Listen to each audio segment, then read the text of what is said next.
the rise of wildlife filmmaking and the drive to capture more and more captivating shots, especially on social media, I've definitely seen this a lot.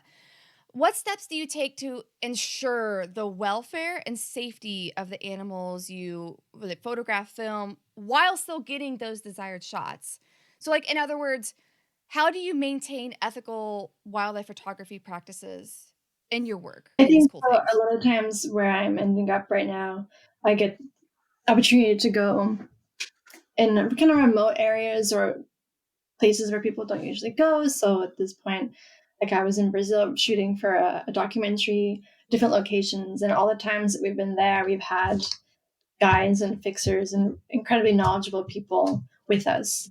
And I think one of the main important things that people should always remember is A, if you obviously aren't in a place where you can hire professional guides who have spent their most of their lives or careers understanding and studying these animals and aware of them, is for you to take the time to also study that a little bit in your own for yourself, whether that be just observing them. Don't even like don't go in with the mindset you're going to go take a picture. Just kind of like respect them, watch them, or do your research online, like studies or just behavioral things. You notice them because the more you do that, the more obviously you are aware of when they're uncomfortable, when you're getting too close. But yeah, when you do have the opportunity to get guides or to have guides, listen to them. They're there for a reason. Obviously, you do your research and to make sure you're getting guides because for like professional good guides that have good intentions and ethical regulations that they follow too. Um, yeah, and be respectful of it. And I think sometimes you have to accept that you're not going to get a shot because you're interrupting them or because, like, yeah, set that boundary for yourself as well as the animals, and sacrifice photos sometimes for the well-being of what you're shooting because at the end of the day, you might not be there for a long time if everyone's out there with photos and not caring about where they're at. And I think also like it's the struggle of always like trying to sharing your location where you are because you want to raise awareness of these places and where you're going and these animals, but you don't want to then bombard those places with people that then go, which sometimes they don't really actually care about where they are. They just want that Instagram shot. So just recognizing when you go to places like vulnerability that it can have, and thinking about, did I really want like thousands of people to go to this spot versus, oh, like this is well managed. This is like managed by parks or by people that they can then have that responsibility, not responsibility, but like monitor that and manage that. Yeah. I don't know, did I answer that? That was great. No, I would love an example. So like let's say where I was just in Brazil. So I would like to let's say that we're there together and you are filming a particular behavior. How exactly would you approach that? We're getting into the boat if this is the water-based version, if we're like in the Pantanal or something where I was, or it could be land-based, but I guess for you, what are you paying attention to? How do you make sure that your actions stay in the ethical realm? And when do you know if that line is being drawn or getting close to? Okay, without giving two specific examples. I think like monitoring them, like what, so like we're filming a certain thing. I'm trying to think how I can word this. Okay, for like we're in the Pangolin, for example, like you just said you were there too. I'm assuming you're filming jaguars since that's what the main kind of thing is there. Um, just watching their behavior, like for example, if they're hunting and you notice behaviors that suddenly change, that suddenly shift, it's like gets agitated, it's looking at you, like aware that you're there, but then like if it continues to do what it's doing normally, that's like one thing. But if it like looks at you and like you can see that it's because again, like I mean, they're all animals. You have that basic sense of like, oh, I don't think that animal is comfortable right now, or like it's acting different than it was a second ago. Just like watching those little things, and also I know that it's like to do with like the particular animal itself, but like being aware of like your surroundings and like where you are, and like obviously like where you're stepping, where your boat's going, and yeah, and like the animals around you, like a lot of the times in certain areas, like listening to bird calls with like a good indication of what's around you, and monkey calls and stuff like that. So just like aware of where you are, and yeah, the environment that you're in, and making sure that you're not altering certain behaviors of the things that you're looking at. And again, like that comes with like practice of watching them and your guides, and this is where the guides come in really handy, is listening to them. Like if they were like they because they teach you, they tell you like what's happening. They oftentimes they know a lot of these animals that they're watching individually sometimes, and they can tell you like, I think we're too close. We need to like get back a little bit, let it like do its thing, and just, yeah, being aware of what you're recording and who you're with, and your research that you hopefully did before you went Chelsie, who was in charge of holding up the stake and going, pss, pss, pss? there. They were. I will add to that though, like, so you're not always guided though. And if you have guides, it's great. Like, grizzlies, jaguars, Africa, like frequently you have to go with a guide. And I think that's why it's critically important that you understand the wildlife behaviors. I see lots of folks go out that don't understand the animal, but they're photographing them and the animal is giving them all sorts of warning signs that they're not happy. Like most people don't realize that deer actually can make a sound when they're upset. People think of deer as being a really quiet animal, but they actually make quite the snorting noise when they're upset and give warning calls and things like that. So I think it's really important that if you're going to go out and want to really be involved in conservation wildlife photography, that you're studying the animals before you're going out in the field to photograph them, that you've done your kind of research and your homework, because if it's your first time encountering that animal and you don't understand the behaviors and there's no guide there to tell you, you could be causing the animal a lot of undue stress unnecessarily if you don't understand the behaviors. So Yeah, and like keep distance. Like I think so many places you're at, like they have clear indications of like, distances you should be, like polar bears and Churchill and like and grizzlies and animals in Yellowstone, for example. And like there's always most of the time set regulations of the distance and like respect that. Like it's there for a reason, for their animal safety and obviously for your safety, and that should always be a priority too. And yeah. Awesome. Yes. I think that the topic of ethical wildlife photography just isn't mentioned enough because we see these beautiful photos and it's like what's the line of getting that shot versus doing something that isn't what we would describe as ethical, baiting or any kind of stuff. And then, of course, that the question of baiting gets into a whole different discussion as well, like whether or not that's ethical. And what do you do if you're going to a country where that is how that's like a tourist attraction? Like, what do you do? Do you still go? Like, what happens when you show up and it's a bait station and you're like, crap, I'm already here. Like those dilemmas for us as conservationists first and foremost. So like, do I still want to be here? Do I want to go? Or one of the things that I always have an issue with that I sometimes it's a cultural thing too, just trying to get the animal to look for the photo, like a guide that's doing that kind of stuff, even like a pretty reputable guide in places I've been. And I'm just like, stop, what are you doing? Like, stop, like those kinds of noises and stuff. And so I wish it was just talked about more. Like, let animals be animals. You know, the shot itself is beautiful enough. Like, you're there. So I that's why I really wanted to bring this question up about the ethical wildlife photography because again, you can't show a true conservation photo story unless you're actually taking photos of the thing that is as it is, right? So yeah, did anyone else have anything about ethical wildlife photography? I think I might add to that. When you talk about, I don't have a lot of experience photographing internationally, but I can certainly speak to photographing locally. And I think one of the things that you need to be comfortable with doing is walking away sometimes. Environments, situations are dynamic, they can change. You may approach a situation and you observe it as it presents when you first arrive, but it could change over time. So just at a local level, you might show up at a location and find there's a larger group of people surrounding the animal. That's not ideal for the animal's benefit. It's too many people can cause it undue stress, disrupt its natural behaviors, that sort of thing. So I think sometimes it's best to walk away. Or if you're there shooting and a bunch of people show up, again, same situation. If you're seeing those signs that the animal is becoming uncomfortable, that it's causing the stress, don't be afraid to leave, and don't be afraid to tell people that's why you're leaving. You might not want to get into a situation, confrontation with other photographers, but you can certainly let people know that's why you're going. Oh, have you done that before? Mhm. Have you been like, "Yeah, this is not a good situation. I'm out." Have you Yeah. guys been, "Can I hear the stories? I wanna hear the stories." Josh throws down. He's a big concentrator. And Oh, really?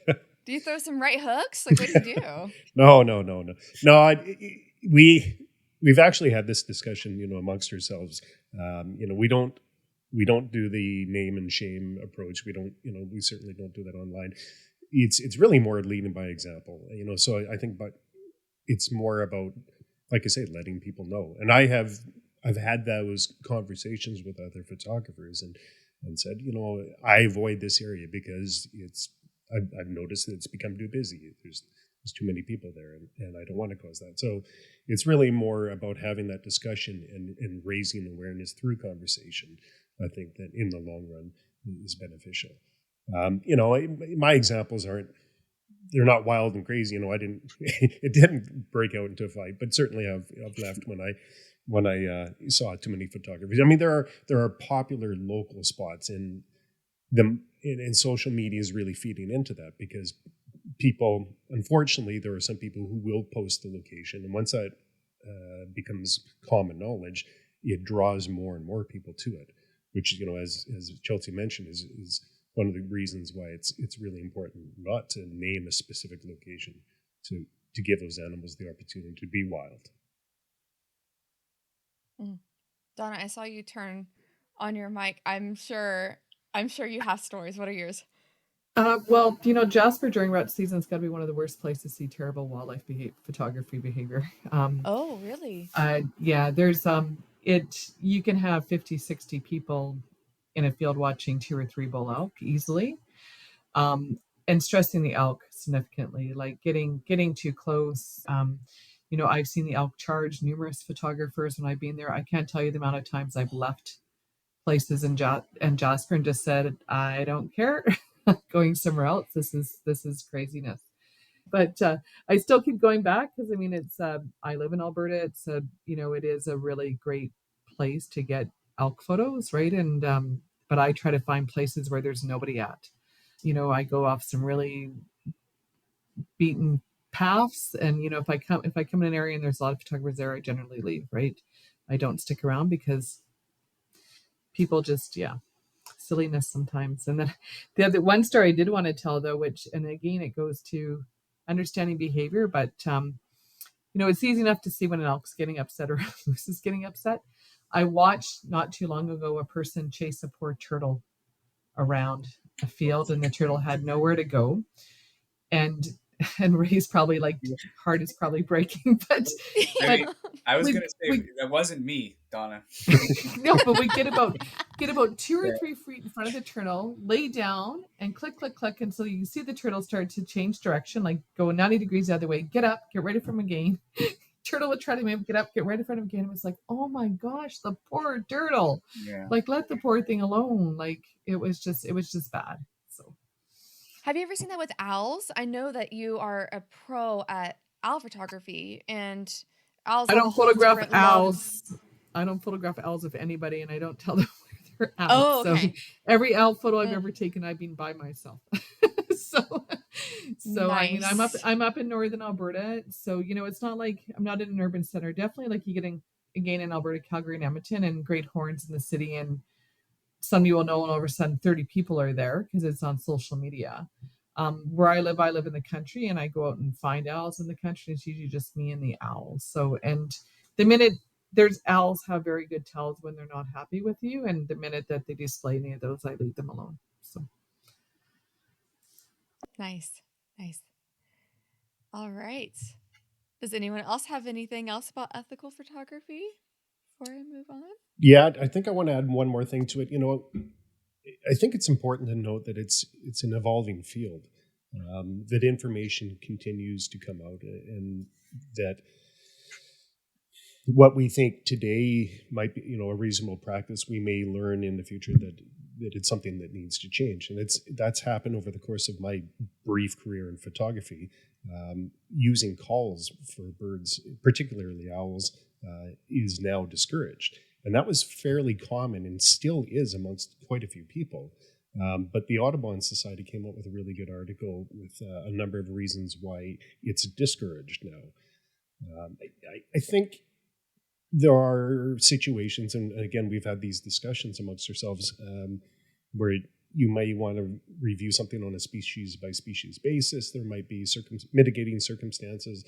It might be, in relation, if you're out with a research team, for example, if it's scientific based work, there may be justifications for certain actions that might not otherwise be considered reasonable. So, I mean, there is gray area for sure, but I think it's just good to be aware, generally speaking, of best practices and the most recent information that I guess takes the animal's welfare first.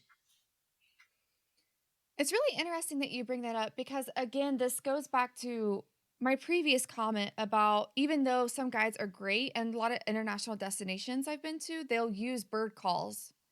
Like I was in Costa Rica and Brazil and a lot of places. And I just like you said, it's like a cultural thing where I'm just like, I'm very much like, do not disturb their behavior. Like, I do not want just us being here is enough of a disturbance. Like, I don't want that extra level of changing whatever their behavior was. And I just like you said, it seems to take a while to reach all of the conservation community around the world because these were respected guides. Like they were amazing and super knowledgeable, but they got out the Merlin app and they were calling birds. And then I guess as a trip leader, you're in this weird spot too because I didn't want my guide to look bad because I wanted them to put their phone away, like stop. And then at the same time, the guests are gonna get that's an interesting place to be in as well. Like I don't wanna reprimand them for guiding the way they've always guided. But I would prefer there not to be any interference with their animals' behavior. So that's a personal thing that I need to figure out myself. But a very real thing. And so I'm really glad that you brought that up, especially bird calls. Well, I think when you get into other other places, especially outside of North America, it takes it just takes a while to change behavior. You can look at you're talking Brazil, and so an example there, I was there recently too, and so where so much of the rainforest now is being cleared there for large ranches and farmers, those exact same large ranches and farmers are now the ones that are trying to bring a lot of it back in because it's more lucrative for them to go into tourism, right? And to use their lodges as places for tourists to come and stay. But the tourists want to see the wildlife, and the only way you're going to get that wildlife back is to restore the habitat. And so it's going to take a while for sure. I mean, those guides, and our guide was an excellent bird caller, but by whistle he could make so many bird call sounds. It was unbelievable, right? But then he takes a lot of clients like to go with him because he can call a lot of birds, right? And that is financially well, not so much financially lucrative, but I mean for him to even be able to support his family and stuff, where he Right. lives and stuff, that's his, he has to get the clients, right? And so it's tough because it's really different circumstances there. And I think it's time. I think it takes time, over time, that and although they'll lag behind, I think they will catch up. So